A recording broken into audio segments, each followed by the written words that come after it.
Welcome to ચેતુસ kitchen. તો આજે આપણે હૈદરાબાદી બિરયાની બનાવવાના છીએ। તો એના માટે આપણે અહીંયા બાસમતી ચોખા લઈ લીધા છે અને અહીંયા આપણે એક કેપ્સિકમ લીધું છે, અહીંયા ફ્લાવર લીધું છે, અહીંયા ગાજર લીધું છે, એક બટેકું લીધું છે અને બિરિસ્તા બનાવવા માટે અહીંયા આપણે 2 ડુંગળી લીધી છે અને 2 લીલા મરચાં આપણે કટ કરી લીધા છે અને અહીંયા આપણે કેસર પલાળી દીધું છે। 2 થી 3 ચમચી દૂધ લઈ અને કેસર પલાળી દીધું છે।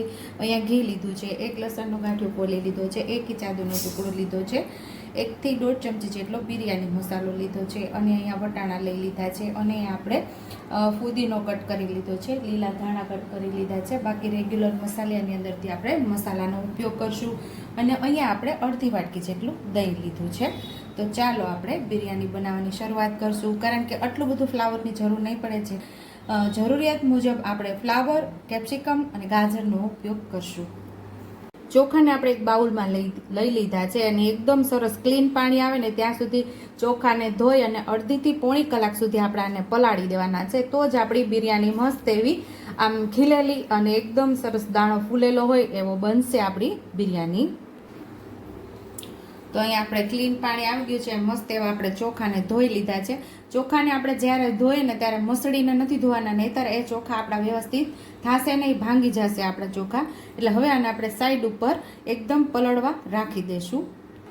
આપણા ચોખા પલળે ત્યાં સુધીમાં આપણે ફ્લાવર, કેપ્સિકમ, ગાજર, બટેકું અને અહીંયા આપણે લસણ, 1 આંટીયો લસણનો અને 1 ઇંચ આદુનો ટુકડો લીધો છે, એની આપણે પેસ્ટ તૈયાર કરવાની છે અને લીલા મરચાંની પણ પેસ્ટ તૈયાર કરવાની છે। તો આદુ, મરચાં અને લસણને સાથે જ આપણે પીસી લે એટલે કે ખાંડી લેશું। આપણે લસણ, આદુ અને મરચાંની પેસ્ટ તૈયાર કરી લેશું। આપણે આદુ, મરચાં અને લસણની પેસ્ટ આપણે તૈયાર કરી લીધી છે અને હવે બધા આપણે શાકભાજીને સુધારી લેશું। 5 લીલી એલચી લીધી છે, 1 લીલું મરચું, 1 તમાલપત્ર, 5 તીખા, 1 ચકરી ફૂલ અને 4 લવિંગ લઈ અને આપણે જ્યારે ચોખા બાફવા મૂકીએ ત્યારે એમાં ઉમેરવાનું છે અને 1 અડધું લીંબુ ઉમેરશું આપણે। હવે આપણે બિરિસ્તા બનાવવા માટે આપણે ડુંગળીને કટ કરવાની છે।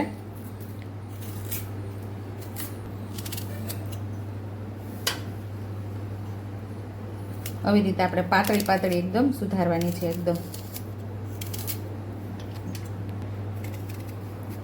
આવી રીતે પાતળી પાતળી આપણે કટ કરી લેવાની છે। તો આવી રીતે જ આપણે સુધારવાની હોય છે। બટેકાને આપણે સુધારી લીધું છે અને મોટા મોટા ટુકડામાં કટ કરશું।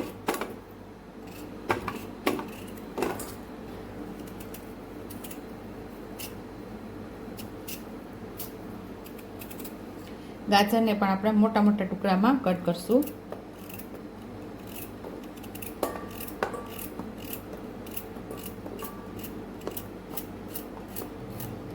કટ કરી લેવાનું છે। એ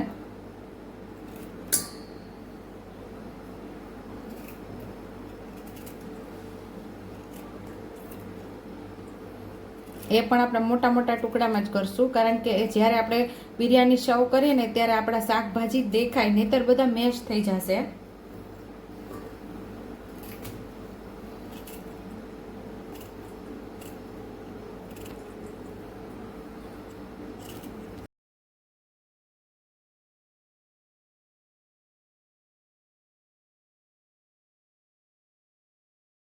કેપ્સિકમ પણ સાથે જ આપણે કટ કરી લેશું।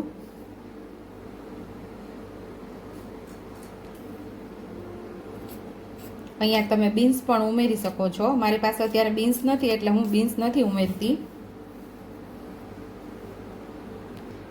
અહીંયા આપણે વટાણા પણ ઉમેરી દીધા છે। બધા શાકભાજી આપણે સુધારી અને સાઈડ ઉપર રાખી દઈશું અને સરસ આપણે ધોઈ લેવાના છે। આ શાકભાજી બધા મેં ધોઈને જ લીધા છે, ધોઈને જ પછી સુધારેલા છે। તો બિરિસ્તા માટે આપણે તેલ ગરમ થવા રાખી દીધું છે। એકદમ સરસ તેલ ગરમ થાય પછી આપણે એટલે કે ડુંગળીને તરીને એકદમ સરસ ક્રિસ્પી એવી કરી લેવાની છે। તો આપણે જોઈ લે આપણું તેલ ગરમ થઈ ગયું છે। અહીંયા તેલ ગરમ થઈ ગયું છે તો આપણે ડુંગળીને ઉમેરી દઈશું।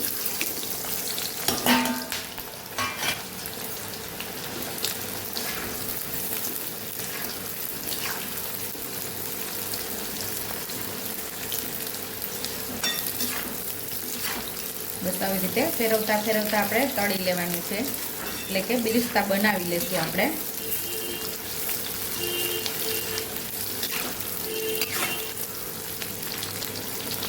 અહીંયા આપણે ડુંગળી જે બિરિસ્તા બનાવવા માટે જે તેલ લઈએ ને એમાં વધારે તેલ નથી લેવાનું, માત્ર આટલું જ લેવાનું છે. ઉપર સુધી ડુંગળીમાં આવે આ જ તેલનો પાછો આપણે બિરયાની બનાવવામાં ઉપયોગ કરશું. અથવા તો વધારે પ્રમાણમાં હોય અને તેલ વધારે હોય, આપણે બિરયાની કરતાં વધારે તેલ થઈ ગયું હોય આપણાથી ડુંગળી તળવામાં, તો એ કોઈ પણ આપણે શાકભાજી વઘારતા હોય, જે ડુંગળીના ફ્લેવરવાળું શાક બનાવતા હોય, એમાં આ તેલનો આપણે ઉપયોગ કરી શકીએ છીએ.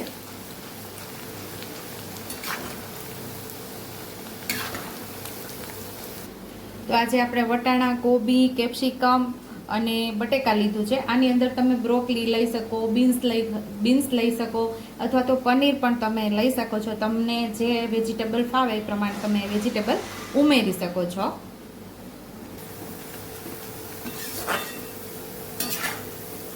તેલનું ટેમ્પરેચર વધી જાય તો ગેસને ધીમો કરી નાખવાનો તમારે. આવી રીતે આપણે એને સરસ ક્રિસ્પી કરી લેવાની છે.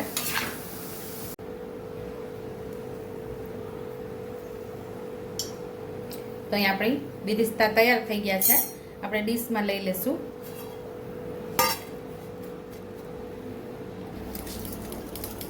હવે આપણે બધા વેજીટેબલને આપણે મેરિનેટ કરવાના છે. તો આપણે દહીંને સરસ ફેટી લેવાનું છે.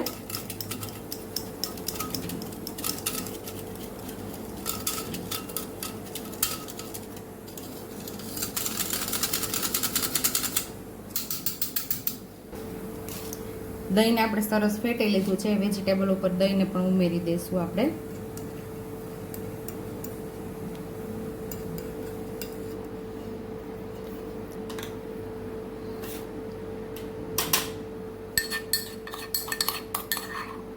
આદુ, મરચાં અને લસણની પેસ્ટ ઉમેરશું આપણે.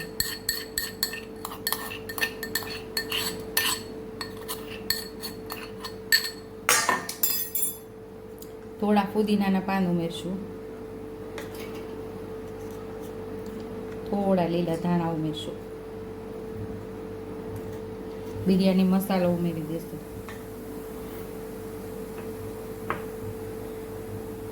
સ્વાદ મુજબ આપણે મીઠું ઉમેરશું.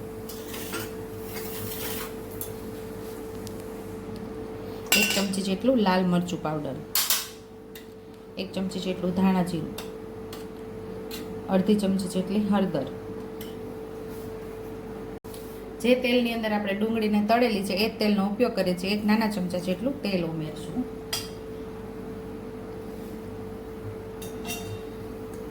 ને વેજીટેબલને આપણે સરસ મેરિનેટ કરી લેવાનું છે. બધું મિક્સ કરી દેવાનું છે આવી રીતે.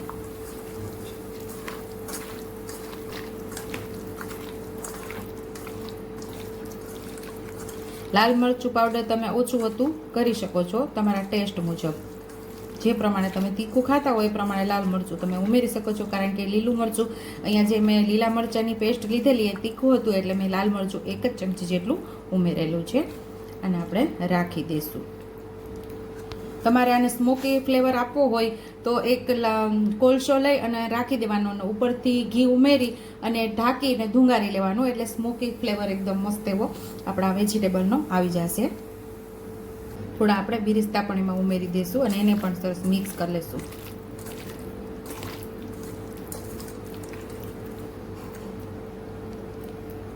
તો આપણે બધું મેરિનેટ કરતા હતા ત્યારે આપણે પાણી પણ ગરમ થવા રાખી દીધું હતું. આવું જ એકદમ ઉકળતું પાણી હોવું જોઈએ. આપણે ભાત પલાળીને રાખવાનું, નવા ઉકળતા પાણીની અંદર ઉમેરવાનું. જે ભાત પલાળેલું છે પાણી આપણે કાઢી નાખશું અને ચોખાની અંદર આપણે ઉમેરી દેવાના છે. તો પહેલાં આપણે તમાલપત્ર અહીંયા ઉમેરી દઈશું. 1 લીલું મરચું ઉમેરી દેવાનું છે, એલચી ઉમેરી દેવાની છે, લવિંગ, ચકરી ફૂલ અને તીખા.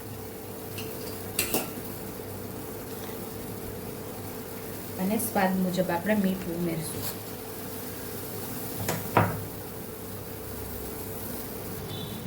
ચોખા જે પલાળેલા પાણી કાઢી નાખ્યું છે અને આપણે ચોખાને ઉમેરી દેવાના છે આમાં.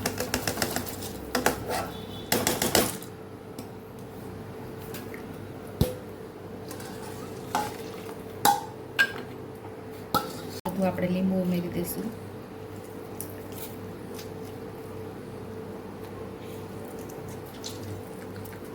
બે ચમચી જેટલું આપણે તેલ ઉમેરશું. હવે આપણે એને એકદમ સરસ ઉકળવા દેવાના છે અને ચોખા ઉમેર્યા પછી એક જ વાર હળવે હાથે આપણે એને આવી રીતે હલાવી લેવાના છે. બસ આને 70 થી 80% જેટલા જ પકાવવાના છે. આપણે જે બિરસ્તા બનાવેલા એ જ તેલનો ઉપયોગ કરીએ છીએ વઘાર માટે. તો 2 નાના ચમચા જેટલું તેલ ઉમેરશું. મેરિનેટ કરેલા વેજીટેબલ આપણે એમાં વઘાર કરી દેવાનું છે.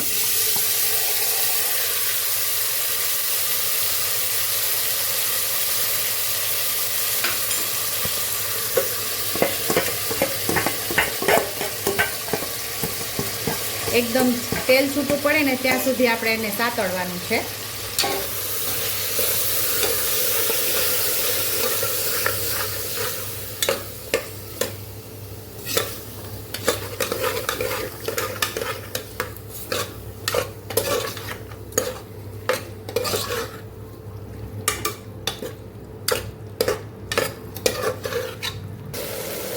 અહીંયા મસ્ત એવું તેલ આપણે છૂટું પડી ગયું છે કુકરની અંદર.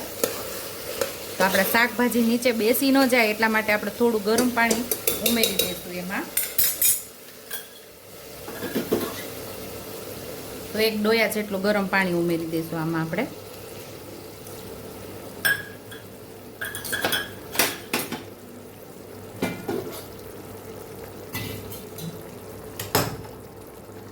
તો સાઈડ ઉપર આપણા ભાત પણ તૈયાર થઈ જવા આવ્યા છે. તો હવે આપણે થોડી લેયર કરી દઈશું. ગેસ બંધ કરી દઈશું. લીલા ધાણા ઉમેરી દઈશું. ફુદીનાના પાન પણ ઉમેરી દઈશું.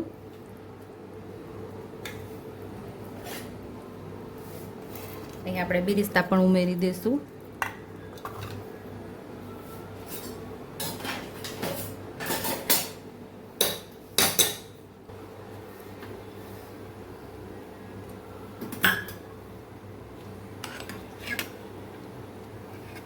અહીંયા ભાત તૈયાર થઈ ગયા છે. આપણે આંગળીથી કટ કરીએ એટલે 2 ટુકડા થઈ જાય છે એટલે આપણા ભાત તૈયાર થઈ ગયા છે. તો ઉપરથી આપણે એલચી અને એ બધું લઈ લેશું.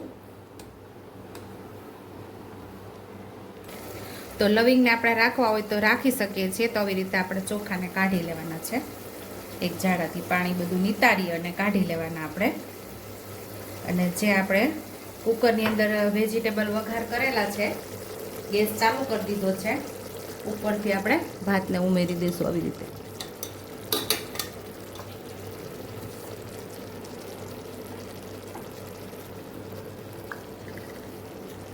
લીલા ધાણા, ફુદીનો, ડુંગળી જે આપણે સાતળીને એટલે કે જે તળીને રાખેલી એ પણ ઉમેરી દેવાની છે. એટલે કે બિરિસ્તા ઉમેરી દઈશું આપણે. પાછા આપણે ચોખા ઉમેરી દેવાના છે.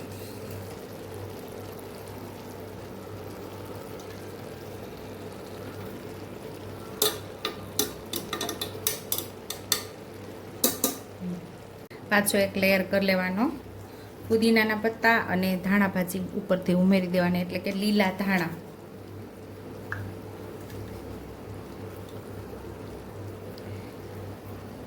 આપણે 2 થી 3 ચમચી જેટલું જે કેસરવાળું દૂધ લીધેલું ઉપરથી ઉમેરી દઈશું આપણે.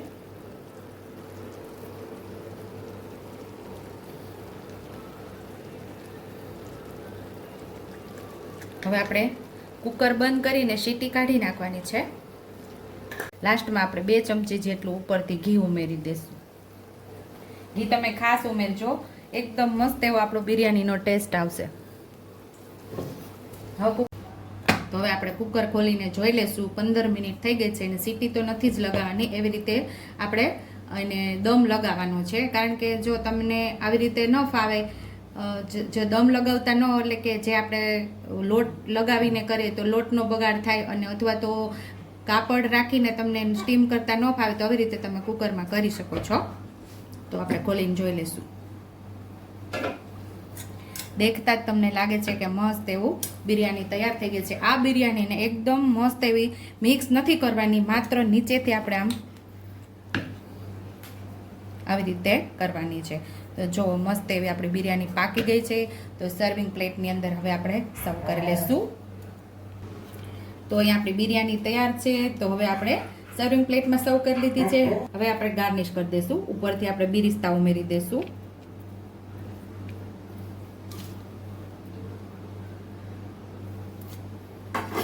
અને તમને પનીર ફાવતું હોય તો ફ્રાઈડ પનીર પણ ઉપરથી ઉમેરી શકો છો.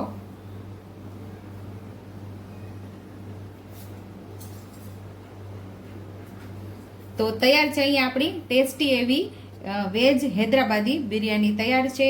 જો તમને મારી રેસીપી પસંદ આવી હોય તો મારી રેસીપીને લાઇક કરજો, શેર કરજો, સબસ્ક્રાઈબ કરજો, બેલ આઇકોનને દબાવતા ભૂલતા નહીં અને કમેન્ટ બોક્સમાં કમેન્ટ કરજો કે મારી રેસીપી કેવી લાગી. તો આવજો.